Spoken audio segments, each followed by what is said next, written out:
तो ये सभी हो गए इसके क्या कार्य, कि प्रोटीन के कार्य क्या क्या हैं। तो शरीर के विकास में मदद करता है, दूसरा नई कोशिकाएं बनाने में मदद करता है, जो क्षतिग्रस्त कोशिकाएं हैं उनको ठीक करने का काम करता है, ऊर्जा प्रदान करने का काम करता है, रक्त एवं हार्मोन के निर्माण में मदद करता है।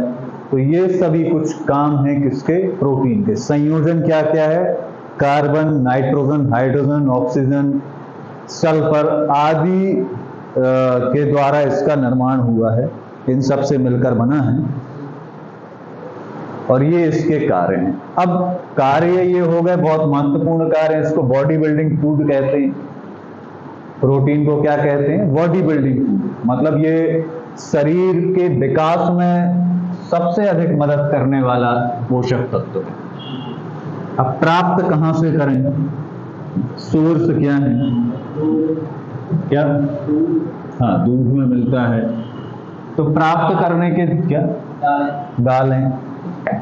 प्राप्त करने के दो तरीके हैं, एक तो इसको पशुओं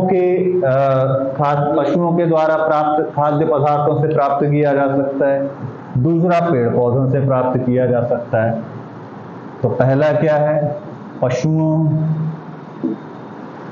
के द्वारा प्राप्त प्रोटीन, ऐसा प्रोटीन जो पशुओं के खाद्य पदार्थ, जो हमें पशुओं से खाद्य पदार्थ मिल रहे हैं उनसे मिलता है, जैसे दूध, पनीर, आपका दही से मिलता है, अंडे से मिलता है, मांस में मिलता है, मुर्गी में मिलता है। तो ये सभी ऐसे प्रोटीन जो हमें किसी पशु के द्वारा प्राप्त होते हैं उनको कहते हैं पशुओं के द्वारा प्राप्त होने वाले प्रोटीन। इसके उदाहरण क्या क्या हो सकते हैं, अंडा, मांस,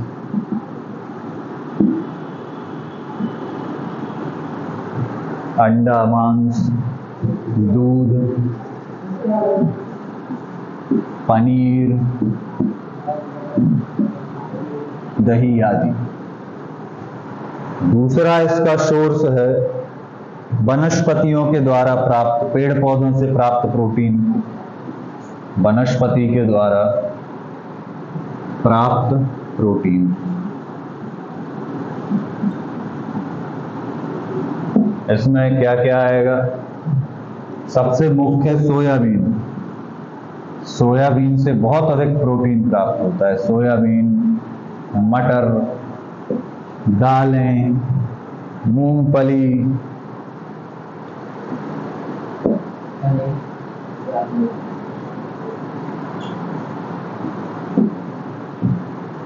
तो ये प्रोटीन के स्रोत हो गए। प्रोटीन के दो प्रकार के स्रोत हैं, एक तो पशुओं के द्वारा प्राप्त और दूसरा वनस्पति के द्वारा प्राप्त। अब कितना प्रोटीन कंज्यूम करना चाहिए, खाना कितना चाहिए, तो खाने का क्या है कि एक व्यक्ति को अपने शरीर के भार के प्रत्येक किलोग्राम के लिए 1 ग्राम प्रोटीन की आवश्यकता होती है। जितने किलोग्राम का उसका वजन उतने ही ग्राम का उसको प्रोटीन लेना चाहिए। तो प्रत्येक किलोग्राम के लिए 1 ग्राम प्रोटीन की आवश्यकता है, और हमें 1 ग्राम प्रोटीन से 4 किलो कैलोरी मिलती है। तो कितना प्रोटीन लेना चाहिए, तो व्यक्ति को अपने भार के प्रत्येक किलोग्राम के लिए 1 ग्राम प्रोटीन लेना है। जितना केजी उसका वेट उतने ग्राम प्रोटीन व्यक्ति को अपने भार के प्रत्येक किलोग्राम के लिए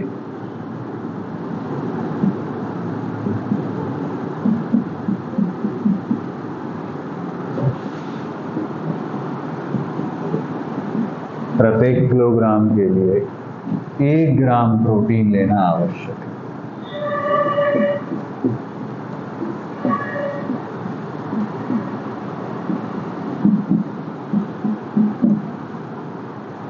और 1 ग्राम प्रोटीन से कितनी ऊर्जा मिलती है, कितने कैलोरी ऊर्जा प्राप्त होती है?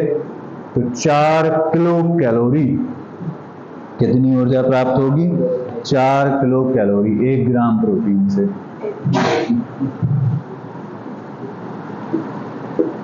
1 ग्राम प्रोटीन से 4 किलो कैलोरी ऊर्जा प्राप्त होती है।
तो प्रोटीन के बारे में इतनी बातें। अभी जब रोग आएंगे, रोग वाला चैप्टर आएगा, तब उसमें हम देखेंगे कि प्रोटीन की कमी से कौन सा रोग होता है।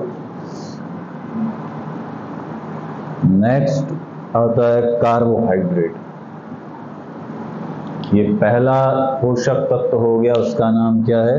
प्रोटीन। अब दूसरा आने वाला है कार्बोहाइड्रेट। तो कार्बोहाइड्रेट कार्बन, हाइड्रोजन तथा ऑक्सीजन से मिलकर बना। कार्बोहाइड्रेट किस किस से मिलकर बना है? कार्बन, हाइड्रोजन तथा ऑक्सीजन। जैसे प्रोटीन का संयोजन था, वैसे ही इसका संयोजन क्या क्या है, किस किस से मिलकर बना है?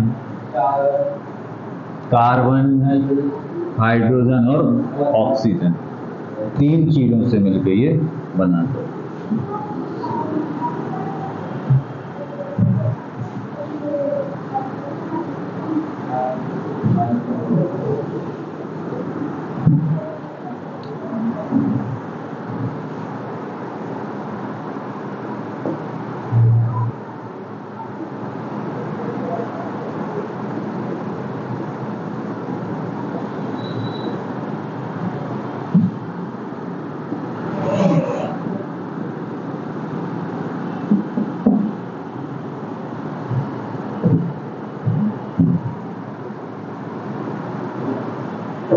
कार्बन, हाइड्रोजन और ऑक्सीजन के संयोजन से बना।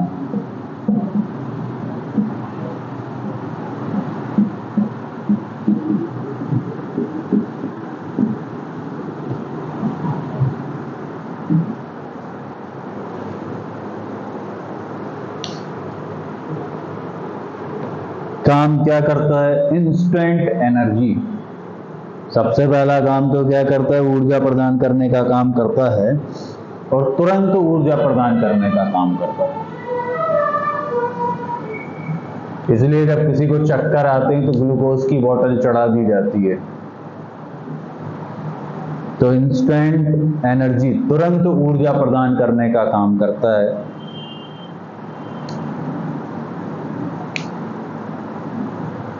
तो इसका मुख्य कार्य तो यही है कि ये क्या करता है? ऊर्जा प्रदान करने का कार्य करता है, और तुरंत ऊर्जा प्रदान करने का कार्य करता है।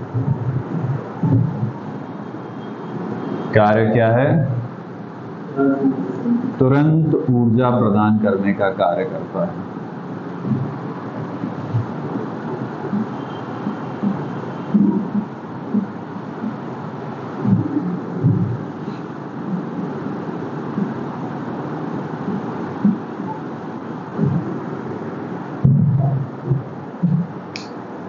जैसे किसी को चक्कर आ गया तो तुरंत क्या दे दो उसको? कार्बोहाइड्रेट।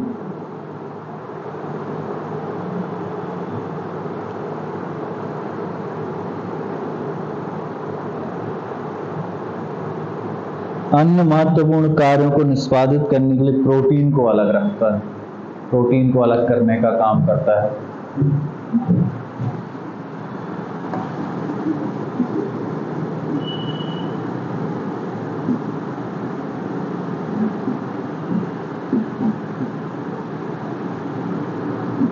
अन्य कार्यों को निष्पादित करने के लिए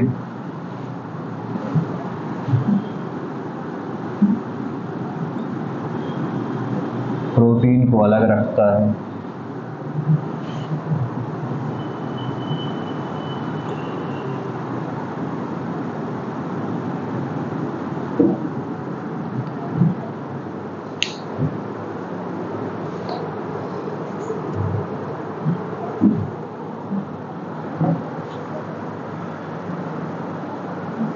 अब प्राप्त कहाँ से होता है, कहाँ से इसको प्राप्त किया जाए, सोर्स क्या है?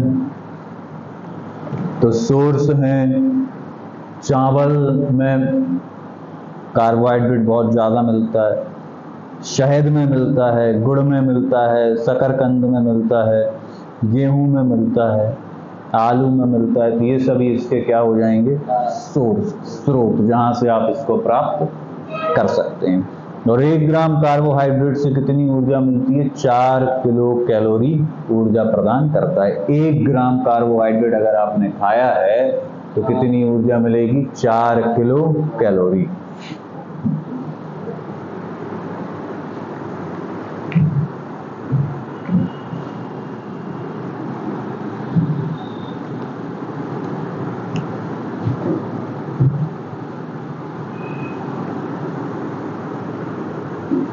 स्रोत क्या है, कहां से प्राप्त होगा?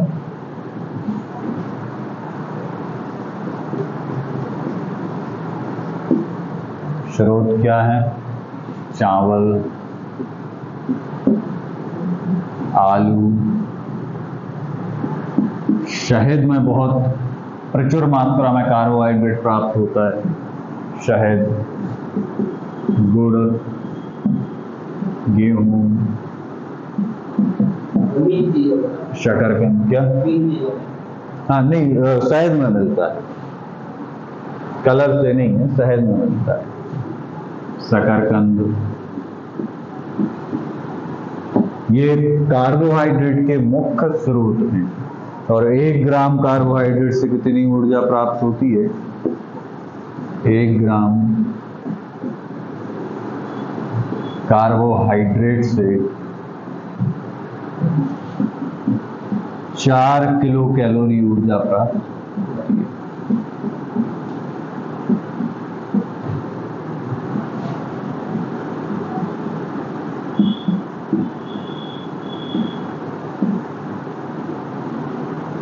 एक ग्राम कार्बोहाइड्रेट से 4 किलो कैलोरी ऊर्जा प्राप्त होती है।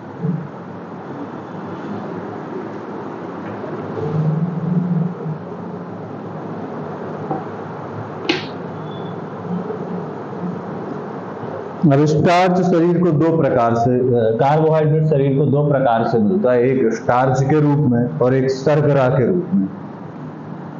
जब हम कार्बोहाइड्रेट को खाते हैं भोजन में किसी भी रूप में, चाहे चावल, आलू, शकरकंद, किसी भी रूप में जब कार्बोहाइड्रेट का सेवन किया जाता है तो कार्बोहाइड्रेट हमें 2 तरीके से उपलब्ध होता है।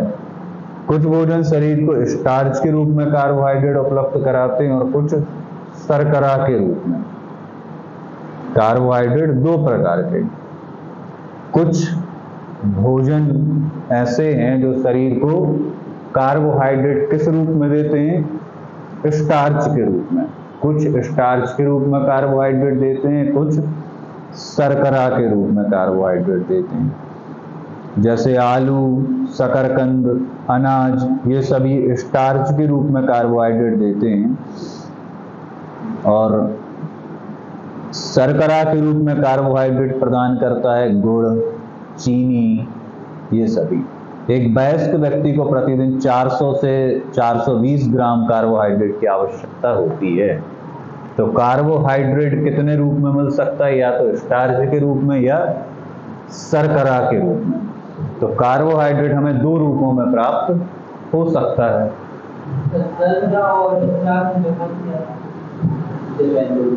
क्या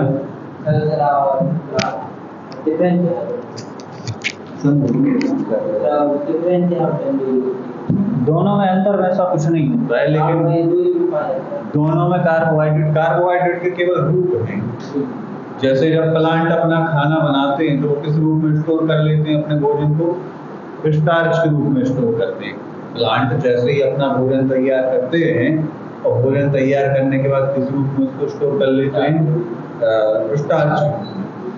और एक है ये आपका जो आप बात कर रहे हैं जिसकी शर्करा मतलब ग्लूकोज के फॉर्म में स्टोर हो जाता है। अंतर कुछ नहीं है, बस फॉर्म का अंतर है। तो हाँ, नाम बस है इसके दो।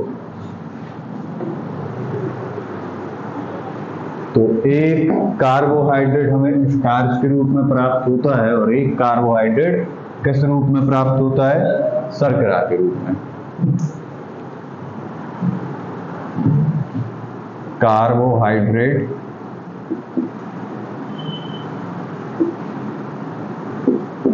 स्टार्च के रूप में, स्टार्च के फॉर्म में, इन फॉर्म ऑफ स्टार्च।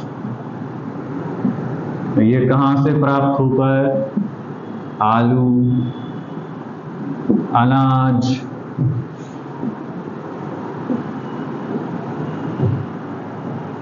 तो कार्बोहाइड्रेट स्टार्च के रूप में अगर प्राप्त करना है, या मतलब आलू आप खाओगे, अनाज आप खाओगे तो आपको कार्बोहाइड्रेट मिलेगा, लेकिन किस रूप में मिलेगा? स्टार्च के रूप में। और शर्करा के रूप में कब मिलेगा? जब क्या खाओगे?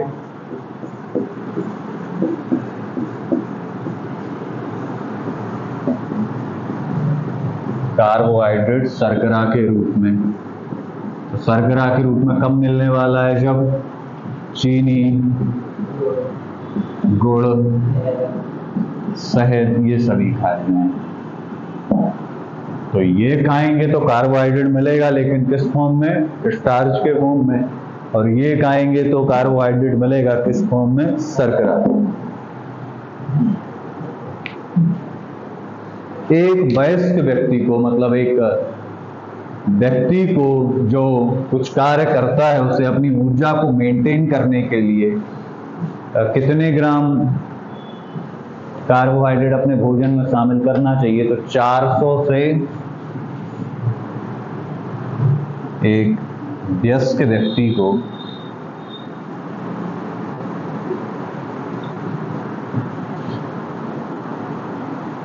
400 से 420 ग्राम कार्बोहाइड्रेट का सेवन प्रतिदिन करना चाहिए।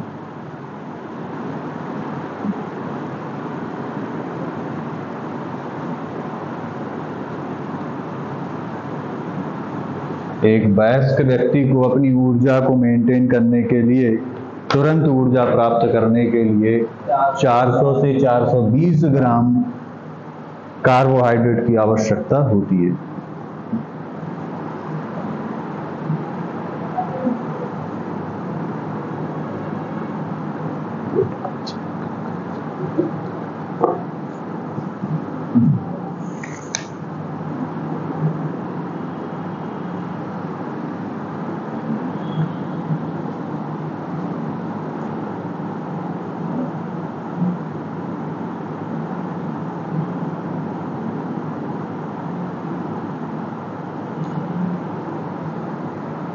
ये कार्बोहाइड्रेट का हो गया। कार्बोहाइड्रेट के बारे में याद क्या क्या रखना है? सबसे पहली बात, कार्बोहाइड्रेट किस किस से मिलके बना है? Carbon, hydrogen, oxygen. कार्य क्या करता है? इंस्टेंट एनर्जी, तुरंत अगर ऊर्जा की आवश्यकता है, किसी को जैसे चक्कर आ गया, ग्लूकोज की बहुत अधिक कमी हो जाए तो ऊर्जा, एनर्जी की कमी हो जाती है बॉडी के अंदर, तो अगर किसी को तुरंत एकदम इंस्टेंट एनर्जी प्रदान करनी है तो क्या देना चाहिए उसको? कार्बोहाइड्रेट। कार्बोहाइड्रेट का ये मुख्य कार्य मिलता कहाँ कहाँ है? आलू, शकरकंद, चावल, शहद, गुड़, चीनी, इन सब में से इसको प्राप्त किया जा सकता है।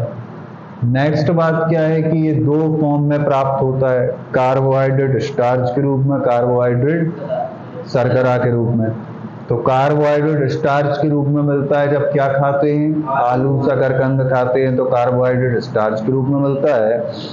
और अगर गुड़ चीनी ये खाते हैं तो कार्बोहाइड्रेट शर्करा के रूप में मिलता है। 1 ग्राम कार्बोहाइड्रेट से कितनी एनर्जी प्राप्त होती है? 4 किलो कैलोरी ऊर्जा प्राप्त होती है। ऊर्जा कितनी प्राप्त होती है? तो ऊर्जा कितनी प्राप्त होती है? 4 किलो कैलोरी। ऊर्जा की इकाई कैलोरी में नापते हैं। जब हम भोजन की बात करें तो ऊर्जा की इकाई क्या होती है? कैलोरी। कैलोरी में नापा जाता है। तो कितने किलो कैलोरी की आवश्यकता हो, मतलब मिलेगा 1 ग्राम कार्बोहाइड्रेट से? 4 किलो कैलोरी ऊर्जा हमें प्राप्त होगी। एक व्यक्ति को अपने भोजन में कितना कार्बोहाइड्रेट लगभग शामिल करना चाहिए? 400 से 420 ग्राम कार्बोहाइड्रेट लगभग एक व्यक्ति के भोजन में शामिल होना आवश्यक है। अब इसके बाद आएंगे फैट्स पर। तो अगला है हमारा क्या? फैट।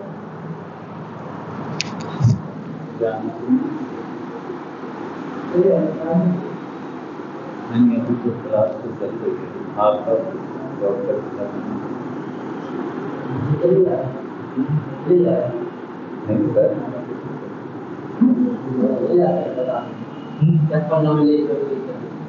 सर,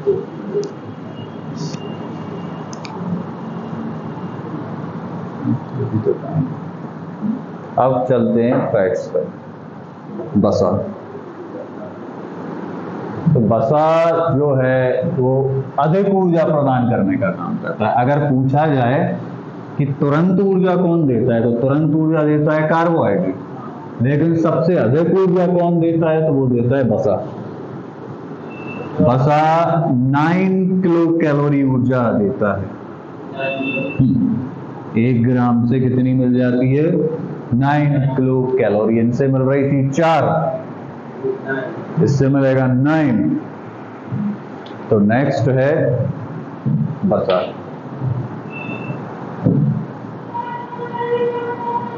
फैट्स ऐसी चीजें जो ऑयली टाइप की होती हैं उसमें ये ज्यादा प्राप्त होता है, जैसे घी है, पनीर है। किस किस से मिलके बना है? Carbon, hydrogen, oxygen. किस किस से मिलके बना है? इसका संयोजन क्या है? Carbon, hydrogen, oxygen. कार्बन,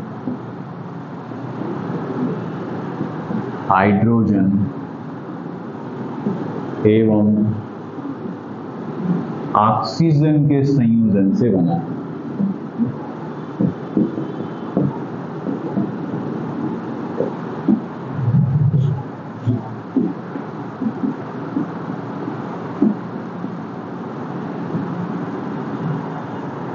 कार्य क्या है? शरीर को ऊर्जा प्रदान करता है, अधिक ऊर्जा प्रदान करने का काम करता है। दूसरा, फैट सॉल्युबल विटामिन, ऐसे विटामिन जो वसा में घुलते हैं तो उनके उपयोग में सहायक होता है, शरीर को गर्म रखता है।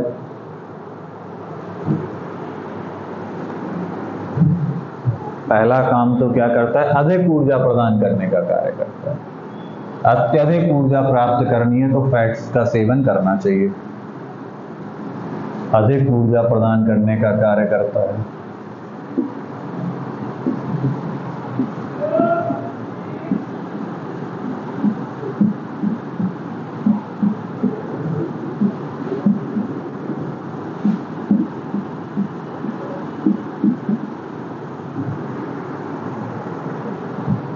सेकंड, शरीर को गर्म रखने का काम करता है।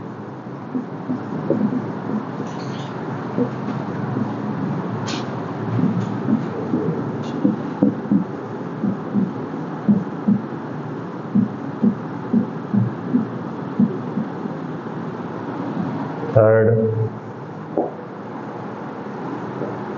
कुछ ऐसे विटामिन दो प्रकार की कैटेगरी में आते हैं। कुछ ऐसे विटामिन होते हैं जो पानी में घुलते हैं और कुछ ऐसे विटामिन होते हैं जो फैट में घुलनशील होते हैं, वसा में घुलने वाले होते हैं। तो वसा में घुलने वाले विटामिन का उपयोग सही तरीके से बॉडी में हो, उसमें कार्य करता है। तो वसा में घुलनशील विटामिन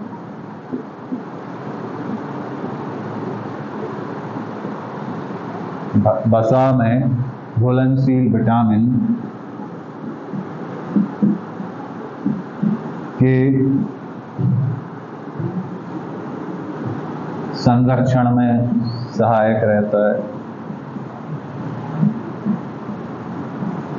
के संरक्षण में सहयोग करता है।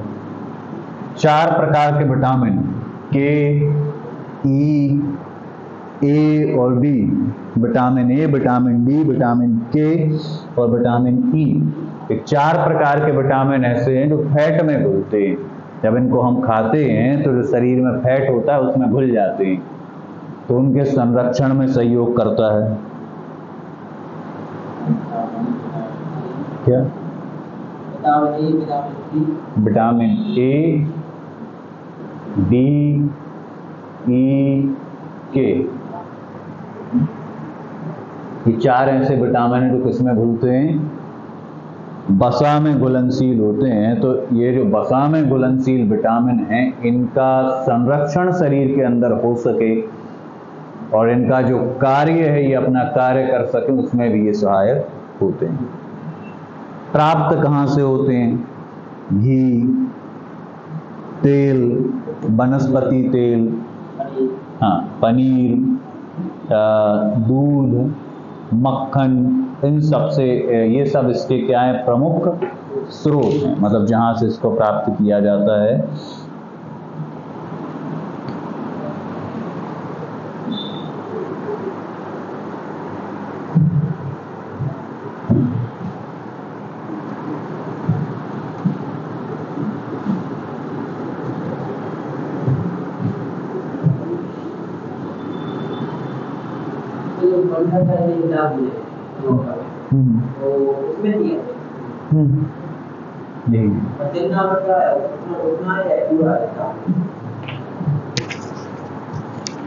तो कैसे करना हो जाएगा? अभी तो कब से है एग्जाम? पता 15 नवंबर के पता नहीं है। 15 में तो अभी तक तो अभी वो नहीं है। 15 नवंबर को होना है। पहले चलता है तो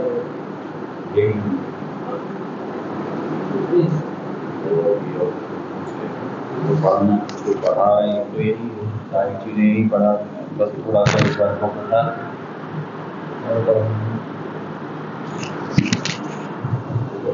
पूरे बंद रहे। अगर ऐसा है कि तो रोज आओ तो बंद थे, जैसे आज आप 1 घंटे का छूट गया और 2 बुक में से पढ़ना पड़ेगा या फिर क्लास में से।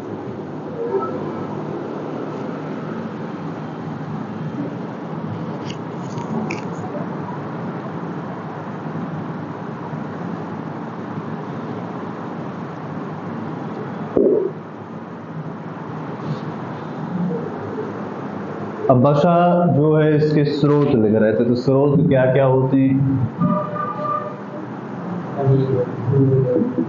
दूध, मक्खन, घी, तेल। अब तेल 2 प्रकार के होते हैं। कुछ ऐसे तेल जो पशुओं से प्राप्त होते हैं, कुछ ऐसे तेल जो प्लांट से प्राप्त होते हैं।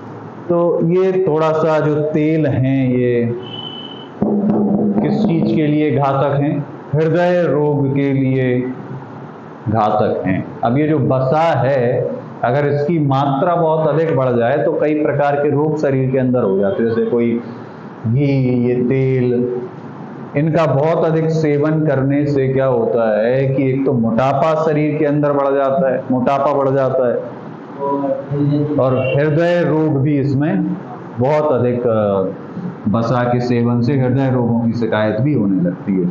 तो दूध, मक्खन, घी, तेल, ये सभी इसके हैं। तो दो प्रकार के वसा होते हैं, एक ऐसे वसा जो वनस्पति से प्राप्त किए जाते हैं, एक ऐसे वसा जो किससे प्राप्त होते हैं, पशुओं से।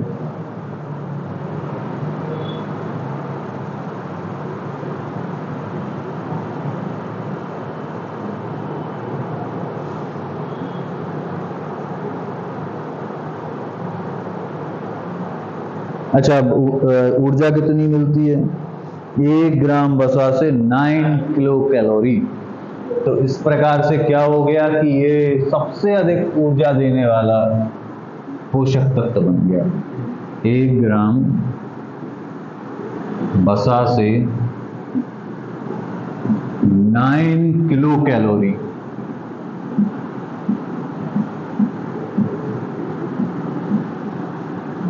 कितने किलो कैलोरी? 9 किलो कैलोरी ऊर्जा प्राप्त होती है। तो अर्थ क्या निकला इसका कि कार्बोहाइड्रेट भी दे रहा था ऊर्जा, लेकिन कितनी दे रहा था? 4 किलो कैलोरी। और ये कितना दे रहा है? 9 किलो कैलोरी। तो अगर बात करी जाए कि सबसे अधिक ऊर्जा कौन देता है, तो कौन देता है? वसा। वसा सबसे अधिक ऊर्जा देता है, 9 किलो कैलोरी। इस वजह से वसा, अब बात क्या है कि वसा का आप बहुत अधिक सेवन नहीं कर सकते। ऊर्जा तो देता है बहुत अधिक, लेकिन दूसरी बात क्या है कि इसका अत्यधिक सेवन करने से कई प्रकार की शिकायतें हो जाती हैं। अत्यधिक सेवन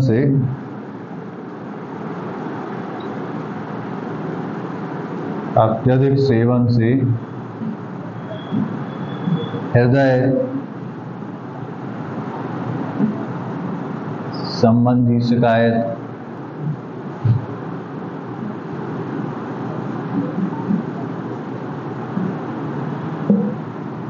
हृदय संबंधी शिकायत हो जाती है। मोटापा,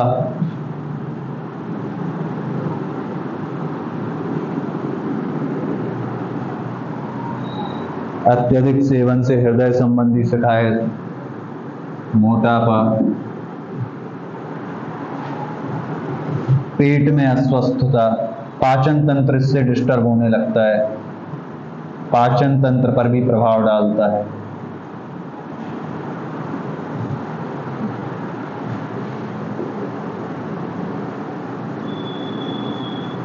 तो क्या करना चाहिए? अधिक सेवन नहीं करना चाहिए, केवल 20 से 30 ग्राम पर डे। कितना इसका लिमिट है? 20 से 30 ग्राम की मात्रा में इसको सेवन करना चाहिए, अधिक नहीं करना चाहिए। क्या मात्रा रखनी है? 20 से 30 ग्राम।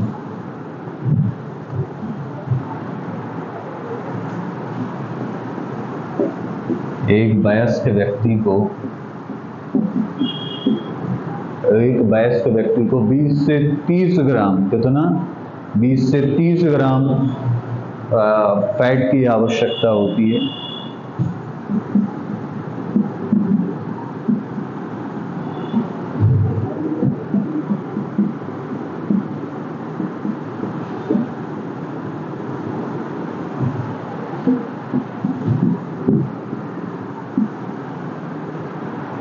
इससे अधिक करने को कर सकते हैं, कोई नुकसान नहीं है, लेकिन आवश्यकता इतनी है। और फिर अगर अधिक सेवन किया जाए तो फिर क्या होगा कि कई प्रकार की बीमारियां फिर इसमें व्यक्ति के शरीर में आने लगती हैं। मोटापा इसमें बहुत बढ़ने लगता है। क्या? हाँ, फैट बढ़ जाता है इसमें।